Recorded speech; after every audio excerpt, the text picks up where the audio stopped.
I'm 41. I've been divorced for almost 10 years. I had the ring. I had somewhere around 4 carats in total, and I sold it. I had the marriage, and I left it. So state power can be used to enforce his obligations, not hers. Well, here we have modern women again, divorcing their husbands, thinking they could do better, and that dating as an older woman, it's going to be easier because they're older, they're more mature, they know what they want. Welcome back, guys. Thanks for tuning in. I have some videos to react to, give you my take on them. So let's go ahead and get into it. So let's first, we'll set the tone here a little bit. I'm 41. I've been divorced for almost 10 years. I have a great career. We don't care. I have my own house. I have a nice car. It doesn't matter. I do pretty well for myself, right? It doesn't matter. Why is it so hard to find a guy? Here we go again, beating a dead horse. The reason why you find it difficult to find a guy is because you think that all of those materialistic things that you say you bring to the table, men will find them attractive. What men value is love, loyalty, caring, nurturing, understanding, supporting, and peace in his life. You're goddamn right.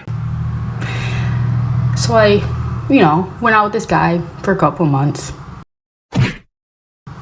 Thought it was going good, thought maybe, let's move to the next level, All right, let me read between the lines and tell you what happened here. This woman hooked up with this guy. Then 2 months later, she wanted to take the relationship to the next level. She wanted commitment from this guy. Ladies, you are doing it all wrong. It doesn't work. Back in the good old days, you women used to first secure the commitment, then you will give it up. Why do you think this man wants to commit to this woman after getting what he wants? Why buy the cow when he can get the milk for free? Seriously. And he's like, I'm just not ready for a serious relationship. Oh. Sorry to interrupt the video here, but I had to say this. Every time a man or a woman tells you that they're not ready for the relationship, what they're really saying is they're not ready for the relationship with you. Oh, okay. Maybe in a couple months I might be ready. Why in a couple months? Right? I don't get it. Then I started talking to this other guy who reached out to me. So we were talking, and we're supposed to have drinks maybe this weekend. And he sends me a snap and says, I got a lot going on with my job, and I just don't think I have time or the energy to put into a relationship.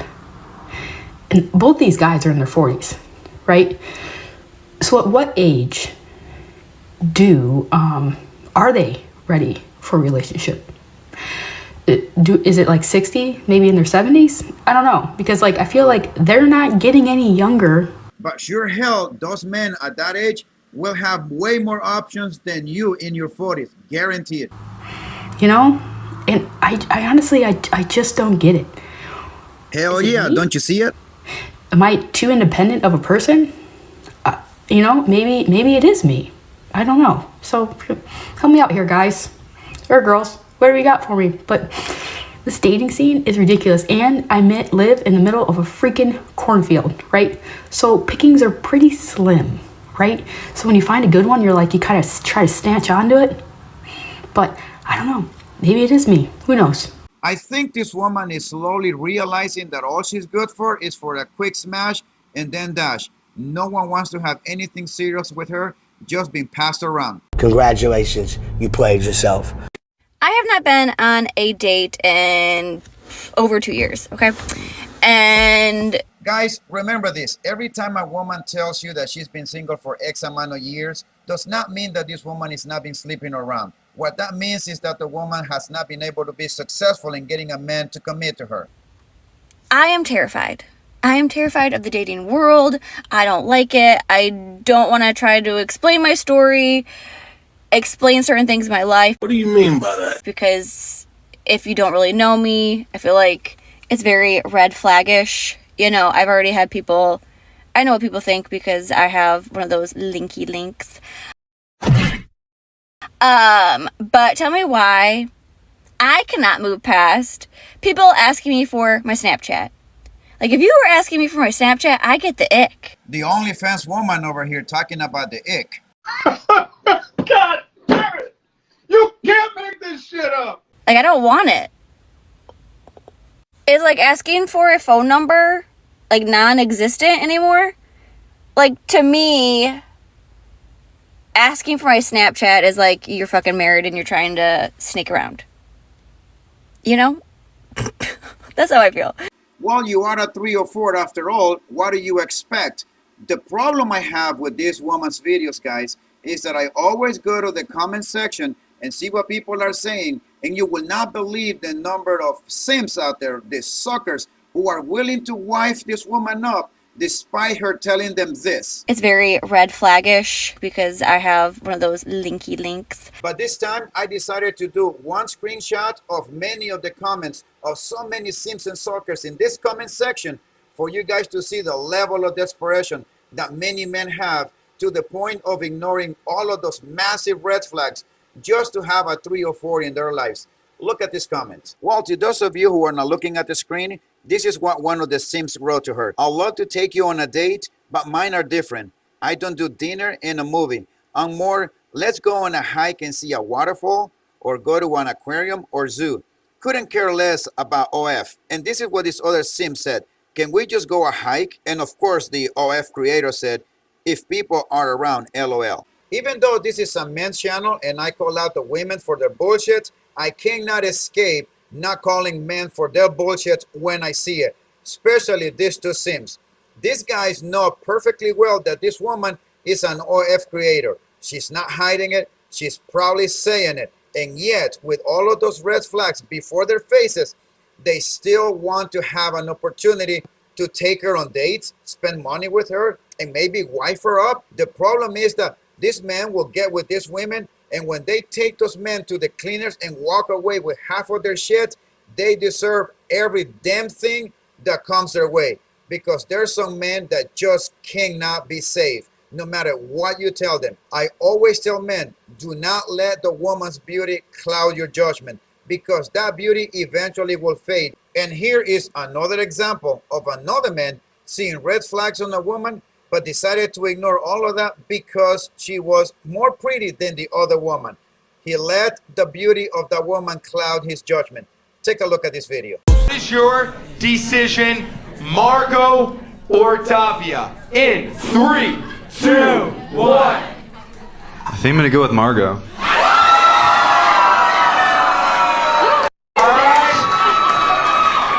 Why did you pick Margot? I think she's really supportive, and I appreciate that. So you're a narcissist? It's not narcissism, that's not fair. Lucas, take your blindfolds off and point to the girl you are more attracted to. In 3, 2, 1. Oh, wow. What is your decision? Yeah.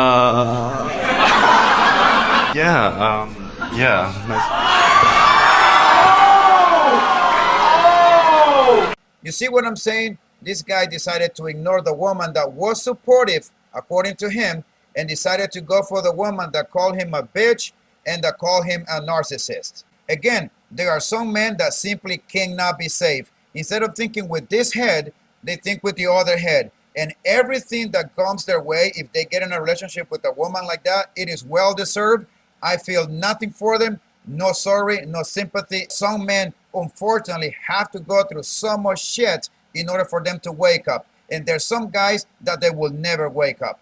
Let's keep going. Whenever I talk about dating younger men, I will always get a lot of other men in my comments saying things like, men will only want to sleep with you, but they're not going to want to commit to you. They're going to use you for practice. They're not going to put a ring on your hand. Yeah, but you're divorced and you'll never know a long marriage. I had the ring. I had somewhere around 4 carats in total, and I sold it. I had the marriage, and I left it. The men that told you those things were correct. When you were young, you had a man put a ring on the finger. Try that today that you are divorced and see how that works out for you. Like so many women, the stats speak for themselves. We're filing at 70 to 80% of the time. We don't want the commitment. We don't measure our value by whether or not we are partnered. Whatever helps you sleep at night, sweetheart. Women are no longer consumed by how to keep a man. Well, there you have it, boys. All of these older modern women do not really care about having a serious relationship. All they care is about having their backs blown out, as if men are going to be mad about it. Let's keep going. We are very happy not having to self-abandon.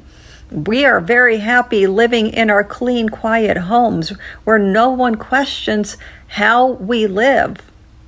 When I get the itch, I scratch it.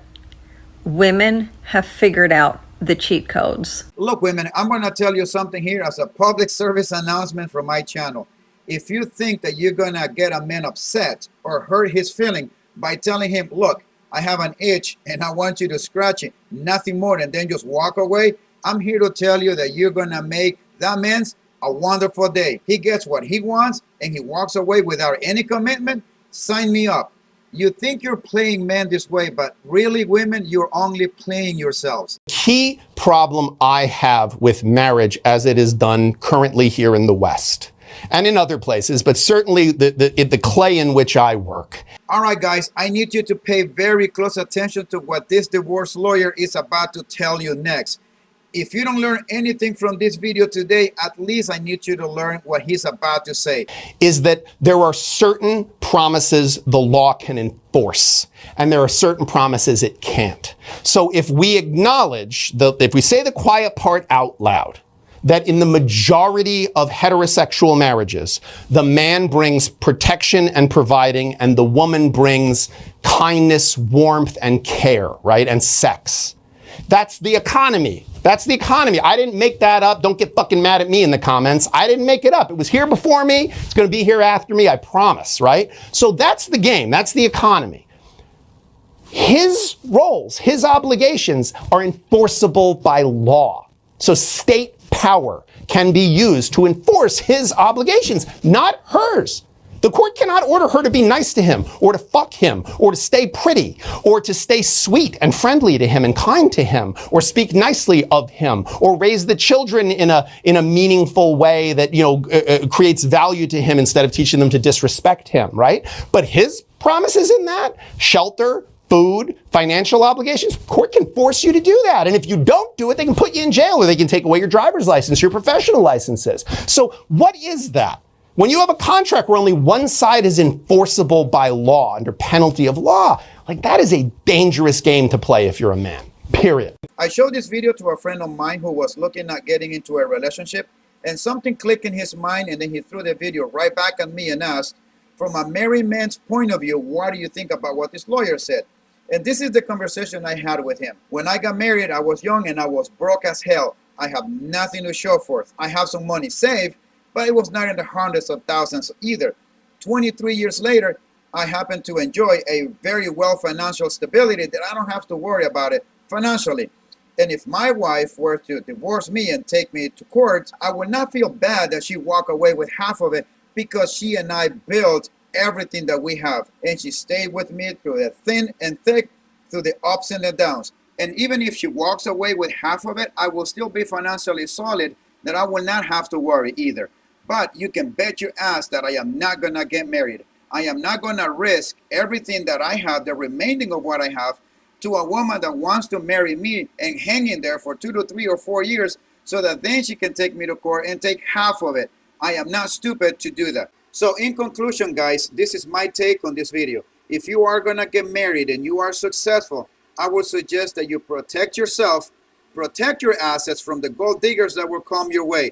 Get yourself a prenup, spend thousands of dollars if that's what you need to draft it well. It is not guaranteed in court, but it will give you some very good protection. Now, if you are broke and you want to get married, and if there's a woman that wants to be in a marriage with you despite you being broke, by all means, build a life together with that woman, going through the ups and downs in life, building wealth together. In my opinion, the chances of you having a long-lasting, healthy marriage with a woman like this is a lot higher than if you bring a woman to your life when you already have built your success. And that, my friends, is just my take. You need to watch your 6 at all times, and I'll see you next time.